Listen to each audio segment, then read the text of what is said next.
Hi, and welcome to the Owatonna Today Show. I'm Shelley Whitehead. Thanks so much for joining us here on this Wednesday. We love that you watch us right here on Charter Channel 8, 6 days a week. If you don't have cable or are a busy person, you can always find us on the internet as well. We are on blip.tv as well as YouTube. And if you like us on Facebook, Leanne will upload the most recent episode right to your news feed. It's an easy way to keep track of what's going on in your community. And we are always looking for new ideas of things that are going on in the area. So if you have something going on and would like to let us know, all you have to do is send us an email at owatonnatoday@charter.net, or you can send Leanne Alt a call, send her a call. You can just call her. It's 390-5751. Let her know what's going on, and we'll see what we can do to get you on the air. So we're excited about that. We want a great show for you today, talking to some new community service officers that are working in the school district, as well as the plant ladies, some ideas that keep you through these winter months busy. So stay with us. We'll be right back. Hi, I'm Jody Voisin with the staff at Fairview Animal Medical Center, your other family doctor. Fairview Animal Medical Center is a proud supporter of the Owatonna Today Show. If clothing catches fire, stop, drop, and roll. If your clothes catch on fire, do not panic and run. This only fans the fire. Stop where you are, drop to the ground, and roll over and over to smother the flames. Cover your face with your hands to protect your eyes and your throat and lungs from the burns. This has been a safety tip from the Owatonna Fire Department. Hi, my name is Dave Olson and I'm with R&K Electric, where we provide power to the people. We're proud supporters of the Owatonna Today Show.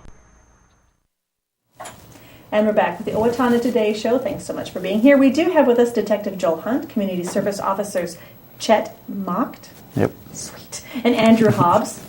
Yeah, that was pretty easy. That one's so easy. And we're going to talk today a little bit about, because you have a new program that you've kind of brought into the school districts. Yeah, we have a new partnership between the Owatonna Police Department and the school district where instead of a private security firm providing some extra support in the schools, we have our community service officers providing some different services within the schools.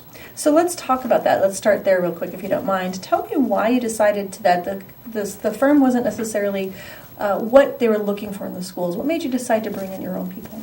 What sold it for me is the high school resource officer, Terrence Flynn, and I were sitting in on interview panels for patrol officer candidates, and one of them actually had experience in a metro school where she was providing security in the same as a CSO. So we really liked the sounds of that, and we brought it to the high school principal and the junior high principal. They were both in support of it, and then it was getting the police department behind it, and kind of sold it all the way through. And they're here, and it's their first year, and so far so good. And things are really going well. Good. Chet, why don't you do us a quick favor and introduce yourself to the viewers, and tell us a little bit about yourself. I'm Chet Macht. I'm originally from Owatonna here. I worked for the Gold Cross Ambulance for just about 5 years. I have 4 kids that are going to school and ages from 13 to 5. So Busy guy. Busy guy. Coach wrestling in town for the last 10 years now. So I'm right at home. I'm where I've always been and should be. You know where you need to go and how to get there. Right. Yes. Yes. Andrew, tell us a little bit about yourself. I'm Andrew Hobbs, originally from Eden Prairie, Minnesota. Coach basketball during the winter here, and just happy to be here. Good. So let's talk. If we can talk to you a little bit. Yeah. You actually have done you've gone through an educational program to be part of the CSO program. Correct. In Owatonna. Tell me a little bit about that. Personally, myself, I've been through a 4-year criminal justice degree, and then I've had the police skills training that Minnesota requires. So able to kind of recognize situations a little bit better than I think a normal private security firm. Good. And so I'm guessing that walking into a school is also a little different. A little. Because, first of all, a lot of people are shorter than you. Well, high school not necessarily. But, so there's just different ways to analyze the situation. What are some of your duties when you do work in, what school do you work in? I'm at the high school. At the high school. And so what are some of the things that you need to do while you're there? Checking perimeters. I do have another partner, Travis Johnson, there. So one of us will be at the front desk checking people in and out, and then the other one will kind of be roaming around, checking parking lots, checking the perimeter. Mm-hmm. Since high school kids, a lot of them are driving. make as sure. much as their parents don't want them to. Exactly. Or want them to, I guess. Just make sure everyone is safe and secure in the building. So you've been doing this since November? Around November. Yeah. How's it been for you? What are some more challenging things for you during this time? Most challenging for me is getting to know everyone in the building. There's 1,500 kids in the building plus all the staff members, so getting to know at least a lot of people and then just getting to know the building. And then not being around here, it's trying to get to know the city as well. Yeah. So you are coaching basketball in Owatonna? In Eden Prairie. In Eden Prairie. So maybe you can come down here maybe and do some coaching and get to know. Hopefully. That'd be fun, yeah. Hopefully. That'd be good. I hope that one. Chet, tell me a little bit about your background and where you are, some of the challenges maybe you've faced this past few months. With my background, I guess the challenge that I come up with is learning the staff and all the students.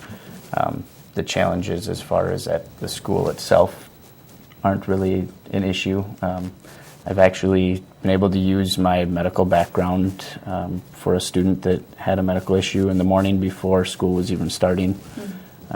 I noticed that something wasn't right and called the ambulance into the school right away and got it taken care of before the students or staff even knew what was going on. So I think that helps me and gives me an advantage that I've been around that and seen different medical situations, so I kind of am aware of all that. And I've also had my schooling for my emergency medical technician.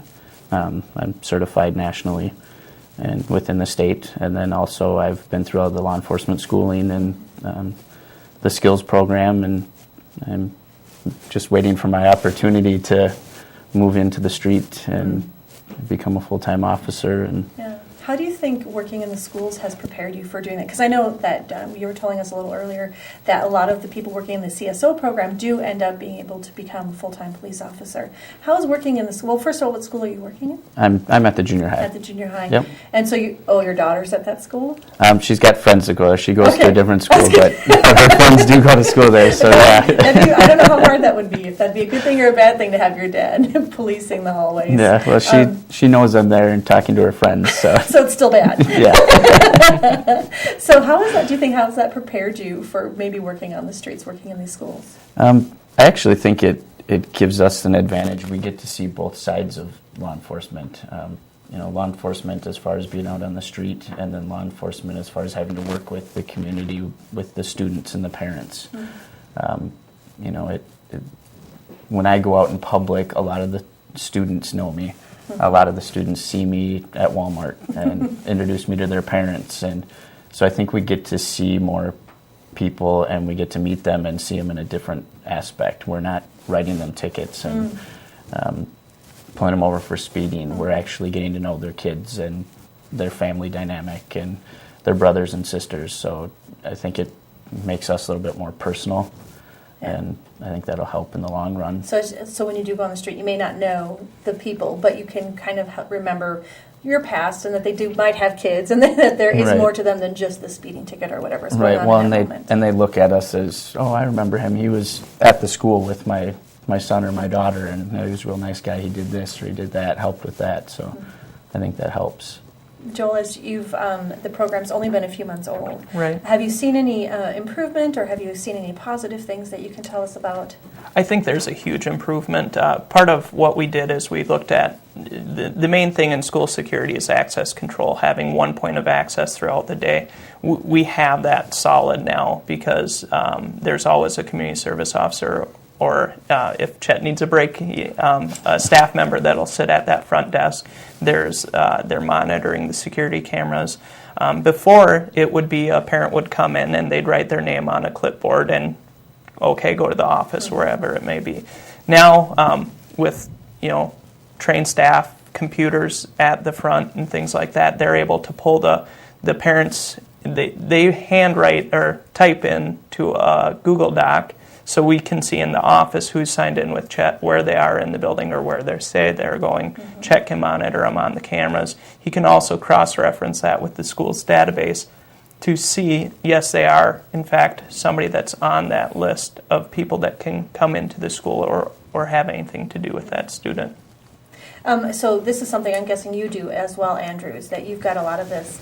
Has there been much confusion in these first couple of months of trying to figure that out, or has it gone pretty smoothly? It's gone pretty smoothly, a little confusion at the beginning, but as you start to get to know more of the parents, I've seen a lot of the same parents come in, and you start to get to know them better, start to improve those relations with the community and build on those relationships. When I was a kid, you can go in any door at any time.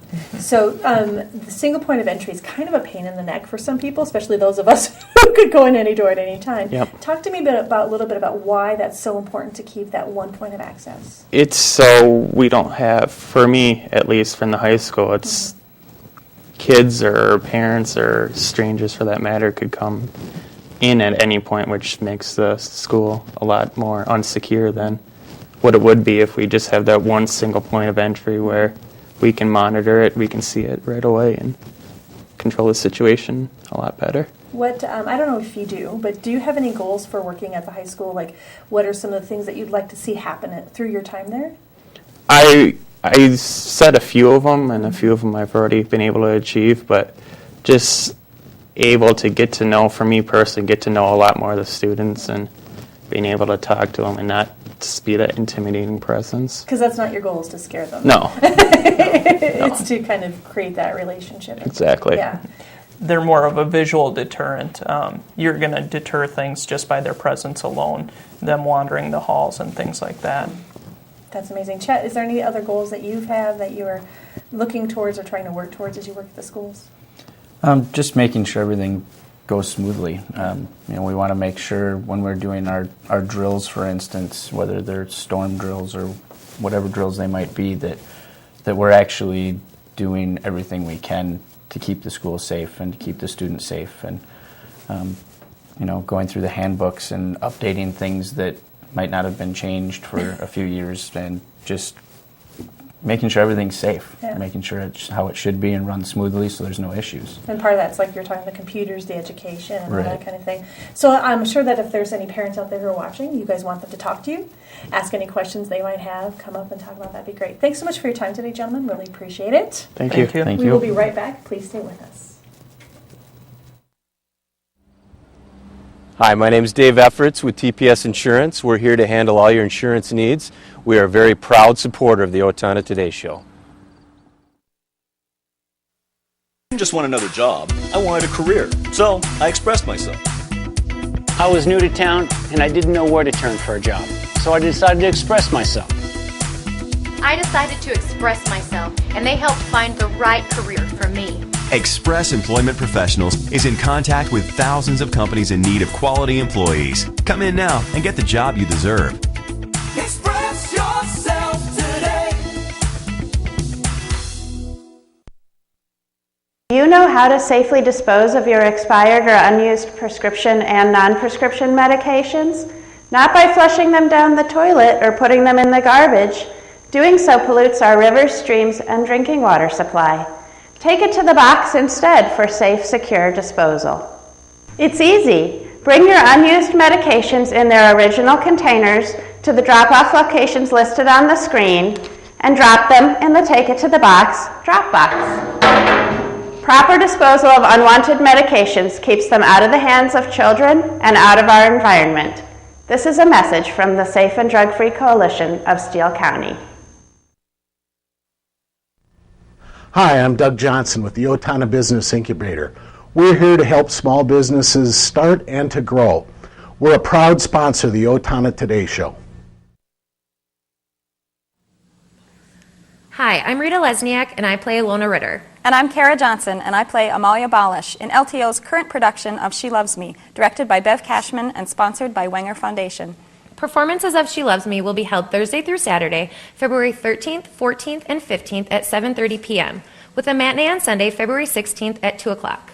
And again the following Thursday through Saturday, February 20th, 21st, and 22nd at 7:30 p.m. Tickets are available at the LTO box office by calling 451-0764. Don't miss LTO's production of She Loves Me.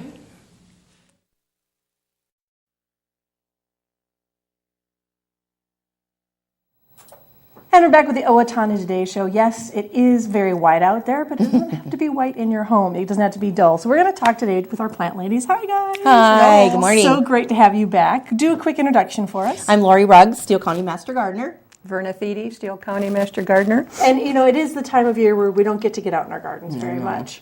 And so we want to talk a little bit about that, but also maybe some ways to prepare to start gardening. So let's start with you a little bit. Let's talk. You have some favorite tools here. Yes, I do. This one looks like it's really It has. This is my tried and true, and I know I've talked about it before in the show, but it warrants revisiting because it's such a great shovel. It's ergonomically correct for your shoveling, but I use it for, you know, transplanting, dividing, planting, anything, because it's light, it's heavy, but yet it's lightweight. And I think the best part about it is the shape that it is. I think that you can go deep, and you don't have to, you know, get a huge, you know, clump of dirt as you're going. But can we talk about it a little bit? Sure. I want to just discuss this because if you look at this shovel, you'll see there are, this is for your foot. Feet. Yep. So it kind of makes it a little bit more comfortable that way. Yep. And then you talked about the tip. It's got actually a beveled edge on there, which may be kind of hard to see, but a beveled edge. Tell me a little bit about why that makes it a little bit easier to work with. I think it just goes down in the soil a little bit. And, you know, last summer we didn't have a lot of rain, so